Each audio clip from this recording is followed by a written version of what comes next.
6 दिसंबर 2023 को Sarvodaya inter college Chaumuha Mathura में शासन के निर्देशानुसार डॉक्टर भीमराव अंबेडकर के 67वें महानिर्वाण दिवस पर श्रद्धांजलि सभा का आयोजन किया गया तथा प्रधानाचार्य श्रीमती रूमा कुमारी एवं समस्त स्टाफ द्वारा पुष्प अर्पित किया गया। तो महिलाओं की दशा उस समय बहुत खराब थी। महिलाओं को एक वस्तु समझा जाता था। आप जैसा पढ़े होंगे कि लोग जुए में हार तक जाते थे स्त्रियों को।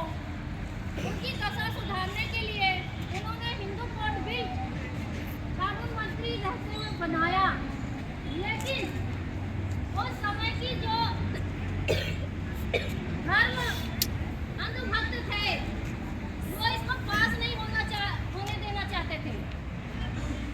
वो ये चाहते थे कि स्त्रियों की स्थिति सुधरे ना, वो गुलाम बनी रहे, तो उन्होंने वो बिल पास नहीं किया।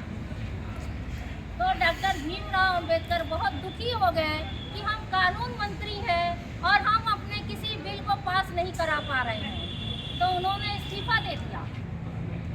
बहुत बड़ी बात है कि उन्होंने ऐसे पद को त्याग दिया और पूरा जीवन भारत की दशा सुधार करने में लगा दी। कहा जाता है कि बाबा साहब केवल दलितों के थे, दलितों के नहीं थे। बाबा साहब पूरे भारत के थे। महिलाओं के लिए जो उन्होंने काम किया, क्या महिलाएं दलित थी? और लोगों के लिए काम किया। आपको जो रविवार की छुट्टी मिलती है, बाबा साहब की देन है कि आदमी 6 दिन काम करेगा, 7वें दिन थक जाएगा। और बहुत सारे ऐसे कार्य हैं, किसानों के लिए कार्य किया। तो केवल किसी जाति विशेष के बाबा साहब नहीं है, पूरे भारत के हैं। ये बात आपको समझनी चाहिए, ठीक है? ये महान व्यक्ति थे। महान किस लिए बने? क्योंकि वो पूरा जीवन दूसरों के लिए अर्पण कर दिए, दूसरों की दशा सुधार करने के लिए। लोग अपनी दशा सुधार है, तो इनकी पत्नी रमाबाई, उनका बहुत बड़ा त्याग है, क्योंकि ये पूरा जीवन तो पढ़ते रहे।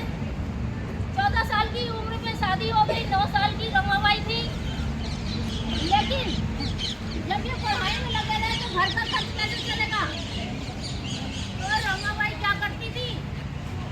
जाकर जंगलों से गोबर बटोर के लाती थी और गोबर बटोर के उसके कंडे बनाती थी और कंडे बना के अपने बच्चों को पालती थी। एक बार की और भी घटना है बेटा। उनकी बेटी इंदु थी, बहुत बीमार थी। बाबा साहब विदेश में पढ़ गए थे। जब बेटी बहुत बीमार थी और बाबा साहब ने पत्र लिखा अपनी पत्नी को कि मैं यहाँ एक टाइम भोजन करता हूँ, एक टाइम पानी पीकर पढ़ाई कर रहा हूँ, और फिर भी पैसे नहीं बच रहे हैं। पैसे का बहुत अभाव था। अब सोचो, वो एक टाइम भोजन करते थे, एक टाइम पानी पी के सोते थे, फिर भी वो पढ़ाई में अव्वल रहे ना। तो उससे हमें प्रेरणा लेने की आवश्यकता है कि जो इतने संघर्षों से पढ़ाई किया है। तब वो पत्र जब आता है माता रमाबाई के पास, तो उनके पास जो कंडे उपले बेच के जो पैसे बचे थे, उन्होंने अपनी बेटी का इलाज नहीं कराया। उस पैसे को बाबा साहब की पढ़ाई के लिए भेज दिया। दवा के अभाव में उनकी बेटी इंदु की मृत्यु हो जाती है। तो बाबा साहब की पढ़ाई के लिए उनकी पत्नी का भी तो बराबर का त्याग रहा। अपनी बेटी को उन्होंने खोया इस तरह। और उनकी पढ़ाई के लिए बड़ौदा के जो शासक थे, उन्होंने कुछ स्कॉलरशिप दी। उस स्कॉलरशिप छात्रवृत्ति के जरिए वो पढ़ाई करके जब लौट के आए थे, एक अनुबंध था कि आप पढ़ाई करके लौट के आओगे तो आपको हमारे यहाँ नौकरी करनी पड़ेगी। बाबा साहब जब पढ़ाई करके आए तो उनके यहाँ नौकरी करने लगे, लेकिन लोगों ने उनको नौकरी करने नहीं दिया। होगा आपको कि आज डॉक्टर भीमराव अंबेडकर जी का हम लोग क्या मना रहे हैं? क्या मना रहे हैं? महापरिनिर्वाण दिवस। ठीक है, अब ये बताओ, पहले तो ये बताओ, महापरिनिर्वाण का मतलब जानते हो क्या होता है? यानी इस दिन इनकी मृत्यु हुई थी और मृत्यु के बाद महापरिनिर्वाण का प्रयोग हम उन व्यक्तियों के लिए करते हैं जिन्हें मोक्ष की प्राप्ति होती है। ठीक है।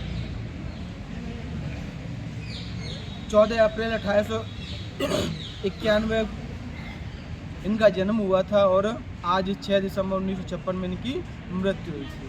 जैसा कि सभी लोगों को पता होगा, प्रथम विधि मंत्री डॉक्टर भीमराव अंबेडकर जी जो थे, उनका सबसे बड़ा योगदान था आपके भारतीय संविधान के निर्माण में। जो भारतीय संविधान की प्रारूप समिति थी, उस प्रारूप समिति का अध्यक्ष इन्हें ही बनाया गया था। और अगर देखा जाए तो उस समय बहुत ज्ञानी थे, 11 भाषाओं की जानकारी थी इन्हें। हम लोगों को एक भाषा की जानकारी नहीं है ढंग से, हिंदी तुम लोग ढंग से लिखना नहीं जानते हो। इन्हें 11 भाषाओं का ज्ञान था।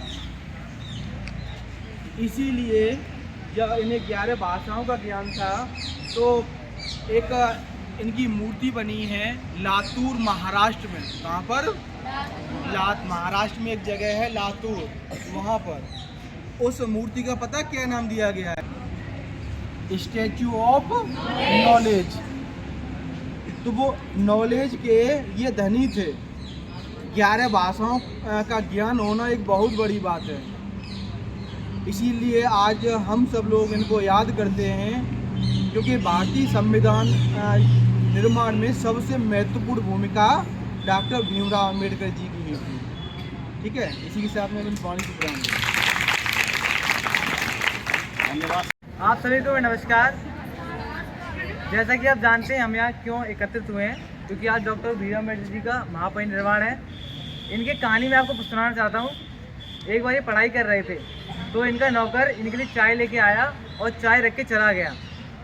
फिर वो सुबह आया, जब सुबह ड्यूटी होती है उसकी 9 बजे शुरू से, तो सुबह 9 बजे आया तो देखा कि टेबल पर चाय वैसी की वैसी रखी हुई है। और उन्होंने देखा कि डॉक्टर भीमराव अम्बेडकर तब तक पढ़ ही रहे थे।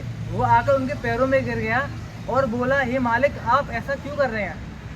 आपने भी चाय अभी तक नहीं पी है और आप रात से लेकर अब तक पढ़ ही रहे हैं।